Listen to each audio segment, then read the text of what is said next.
ఇస్మహాన్పల్లి గ్రామానికి చెందిన రేకల Sunitha భిక్షమని BRS party బలపరిచి గ్రామ సర్పంచ్ ఎన్నికల్లో అభ్యర్థిగా ప్రతిపాదించిన నకరికల్ మాజీ ఎమ్మెల్యే చిరుమత్తి లింగయ్య బలపరిచి సర్పంచ్ అభ్యర్థిగా ఉన్నారని సర్పంచ్ అభ్యర్థి రేకల సునీత భిక్షం తెలిపారు. ఇస్మాన్పల్లి గ్రామ ప్రజలకు లేడీస్ పర్స్ గుర్తుపై మీ అమూల్యమైన ఓటు వేసి అత్యధిక మెజార్టీతో గెలిపించాలని విజ్ఞప్తి చేశారు.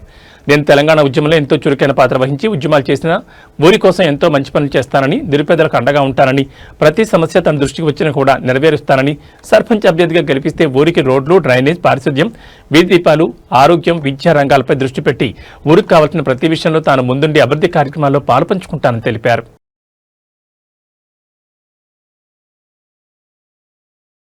నా పేరు రేకల సునీత. మా ఊరు ఇస్మాయిల్పల్లి. సర్పంచ్ ఎన్నికలలో బీఆర్ఎస్ పార్టీ నుంచి బలపరిచిన అభ్యర్థినిగా సర్పంచ్ ఎన్నికలలో పోటీ చేయుచున్నాను. మా గ్రామ ప్రజలందరికీ నమస్కారం. అక్కలారా, అన్నలారా, తమ్ములారా, చెల్లెల్లారా, మీ అమూల్యమైన ఓటు వేసి నన్ను అత్యధిక మెజార్టీతో గెలిపించగలరని ప్రార్థన. ఎన్నికల్లో అభ్యర్థిగా రేకల సునీత గారిని బీఆర్ఎస్ పార్టీ అభ్యర్థిగా బరిలో దించాం. కావున గ్రామ ప్రజలందరూ, అక్కలు, అన్నలు, తమ్ములు, చెల్లెళ్ళు అందరూ అత్యధిక మెజార్టీతో గెలిపించాలని వేడుకుంటున్నాం.